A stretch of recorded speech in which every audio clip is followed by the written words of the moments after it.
Mr. President, I rise today to address for the first time this august body, the United States Senate, the greatest governing body ever conceived.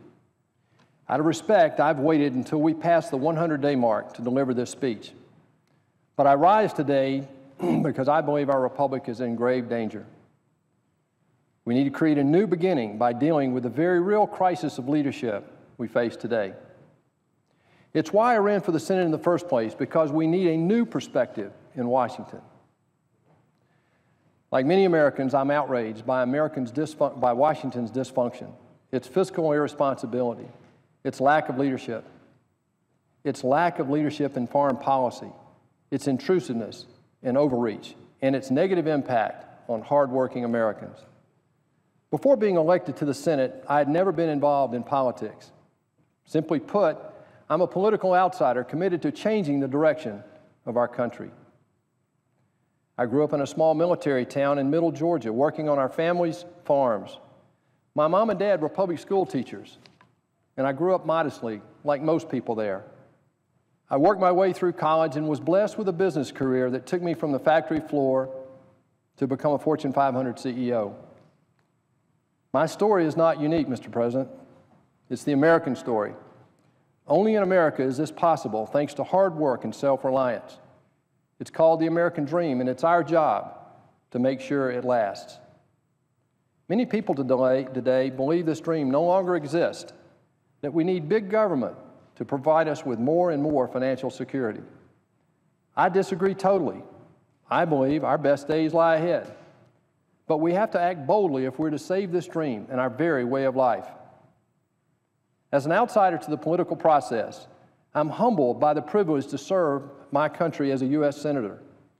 I'm sobered by the immense responsibility of representing the people of Georgia.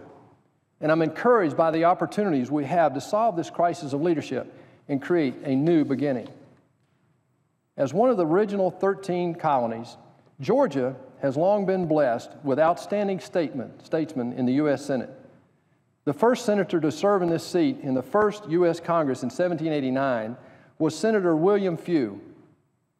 He also signed the U.S. Constitution. As a fate would have it, Sarah Few Collins, a member of the team that helped me become Georgia's 37th U.S. Senator in this seat, is a direct descendant of Senator Few. Mr. President, I think that's pretty special. This desk that I use in the Senate floor is also very meaningful to me. It has served such distinguished leaders from Georgia, such as Saxby Chambliss, Zell Miller, Sam Nunn, Herman Talmadge, and the venerable Richard B. Russell, Jr. Mr. President, I rise to speak about three issues creating the national crisis of leadership we experience today: the abuse of executive power, the significant deterioration of American foreign policy, and our out-of-control debt. First, what we are witnessing today is one of the greatest challenges to our constitutional system in the history of this republic. Not my words, but the words of George Washington University constitutional law professor Dr. Jonathan Turley, who incidentally voted twice for President Obama. Unbridled use of executive orders and regulatory mandates has basically allowed this president to run the country without Congress for the past 6 years. According to Professor Turley, this sets dangerous precedents for future courts and future presidents. To create a new beginning, we must first get back to our founding principles, articulated in our Constitution, that created this miracle called America in the first place: economic opportunity, fiscal responsibility, limited government, individual liberty. When government grows, individual liberty declines. I even believe that our founders were committed to the concept of citizen legislatures. People would come to Congress, do their bidding, and go home. I don't believe they could perceive of the potential rise of career politicians we experience today. Mr. President, we also face a global security crisis that's getting worse by the day. This administration has created a situation where our allies don't trust us and our enemies don't fear us. Leading from behind has failed us as foreign policy. Right now, we face the threat of nuclear proliferation, starting with Iran. As President Obama has conceded, this deal being negotiated would leave Iran with a breakout time almost down to zero in 10 to 15 years. As Prime Minister Netanyahu reminded us when he was in Congress, a nuclear Iran is not just a threat to Middle East security. It's not only a threat to U.S. security, it's indeed a threat to global security. A nuclear Iran whose leaders are committed to the death of Israel and America would spark an unprecedented wave of nuclear proliferation in the Middle East. Under no circumstances can we allow Iran to become a nuclear weapon state. Not now, not in 10 years, not ever. After battling terrorism for the past 14 years and fighting 2 major wars with thousands of American lives lost and billions spent, we still face terrorist threats from jihadist Islamic groups who openly vow to do us harm.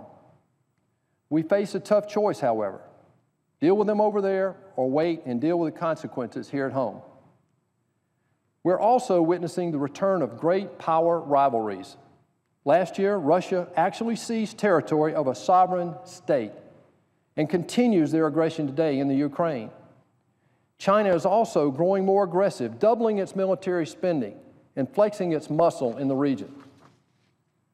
New asymmetric threats combined with traditional symmetric challenges create unprecedented demand on our military at the very time that this administration has reduced military spending to the point that we are about to have the smallest Army since World War II, the smallest Navy since World War I, and the smallest Air Force ever. This is just simply unacceptable, Mr. President. To address this global security crisis and create a new beginning, we must have a consistent and strong foreign policy. However, to have a strong foreign policy, we must have a strong defense. Providing for the national defense is one of only 6 reasons outlined in the Constitution why 13 colonies formed our union in the first place. To have a strong defense, though, we have to have a strong economy, as we proved during the Cold War with the Soviet Union. Our own fiscal irresponsibility jeopardizes our very ability to fund a strong military. Admiral Michael Mullen, former chairman of the Joint Chiefs of Staff, once said that the greatest threat to our national security is our own federal debt. This debt crisis threatens our ability to defend our country, stand for freedom, and maintain our very way of life. It's a primary reason why we need to create a new beginning. This debt crisis affects each of us every day. While the economy lurches along, we see working middle-class Americans struggling. Many people are having difficulty finding jobs, and those with jobs are lucky to have a job, and their wages are stagnant, making it harder and harder to get from payday to payday. Many families can't afford to buy a home or plan for the future. Moms and dads fear they can't send their kids to college or prepare them for a good job. Many college graduates today have sizable student loans and still can't find meaningful employment. A comfortable retirement is only a dream for many. Back home in Georgia, people share my outrage with Washington's fiscal irresponsibility. From what I've seen so far up here, there's not a great enough sense of urgency in tackling the skyrocketing debt crisis. There are no innocent parties up here either. Both sides have pushed us to the brink, contributing to this unsustainable level of debt we face today. In the past 6 years alone, Mr. President, the federal government has spent $21.5 trillion, but it borrowed $8 trillion of that $21.5, such that today we have a federal debt of more than $18 trillion. We simply cannot afford everything we're doing as a federal government. We're already overtaxed and overregulated. The progressive policies of the past 100 years, and particularly the egregious policies of this current administration, have failed the very people they were intended to help, the working middle class. Instead, Washington has created a spiraling situation that will only take us deeper into debt. What's worse, we have over $100 trillion in future unfunded liabilities related to Social Security, Medicare, Medicaid, federal pensions, and yes, the interest on the federal debt. While developing a long-term solution to this debt crisis, we also need to protect today's seniors and save our safety net programs so they will be there for people who really need them the most when they need them. Shockingly, Social Security and Medicare trust funds will be totally insolvent in just a few short years. And worse, this administration has no plan to deal with that. Unfortunately, we're already past the tipping point in this fiscal catastrophe. If interest rates today were already at their 5.5% 30-year average, we would already be paying over almost $1 trillion in interest. That's twice what we spend on our military, and is totally unmanageable. People back home expect Washington to work. This fiscal irresponsibility drives people back in Georgia absolutely crazy.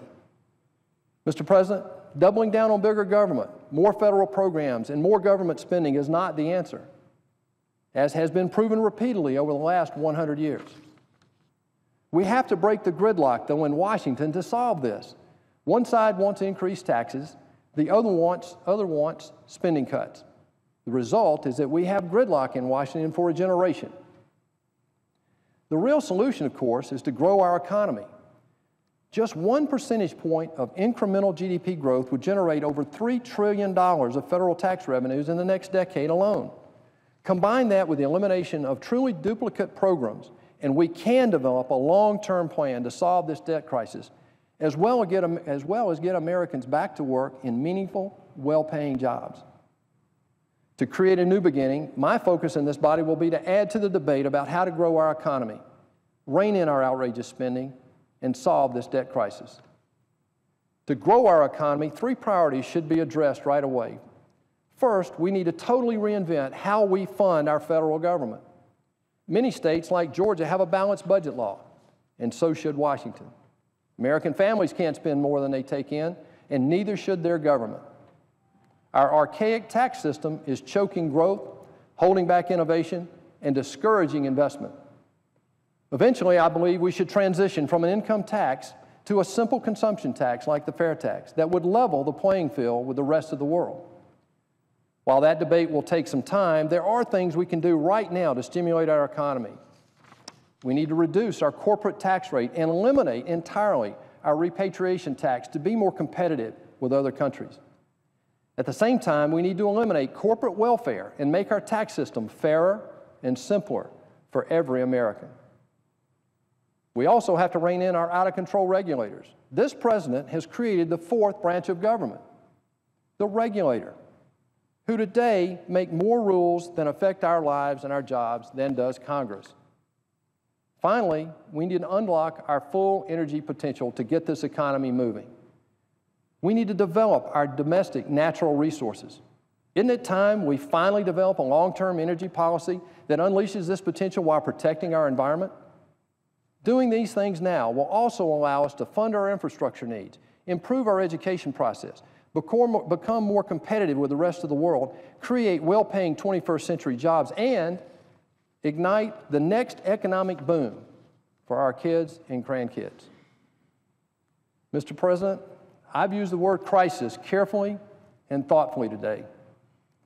The first step toward making the tough choices required to change our direction comes from a true realization that we indeed have a crisis. Americans respond better than anyone in history to a true crisis, but we're not always the quickest to recognize we have one. To create a truly new beginning, it's time for this eminent body, the United States Senate, to rise above partisan politics and do the right thing. It starts with leadership. It starts with making hard choices. It starts with telling the American people the unvarnished truth. It starts with no longer kicking the can down the road. It starts with having the courage to actually solve these problems independent of how it might affect our re-election chances. My motivation is very simple. I do not want to be a member of the first generation of American history that has to tell its kids that we're leaving them a country that is worse off than our parents left us. Mr. President, Ronald Reagan once said, "Freedom is never more than one generation away from extinction. We didn't pass it along to our children in the bloodstream. It must be fought for, protected, and handed on for them to do the same. Or one day, we will spend our sunset years telling our children and our children's children what it was once like in America when men were free." Let us fight to find common ground to create a new beginning for our country, for people back home who are struggling, and for the future of our children and our children's children. As I close, Mr. President, I'm reminded of the seldom quoted closing sentence of the Declaration of Independence, and for the support of this declaration, with the firm reliance on the protection of divine providence, we mutually pledge to each other our lives, our fortunes, our sacred honor. Our founders got it right, Mr. President. They would remind us of that commitment and encourage us today to put our differences aside, to work together, to solve these sometimes overwhelming problems. Together, we can put our differences aside. Together, we can do the right thing. Together, we can create a new beginning. Thank you, Mr. President. I yield the floor.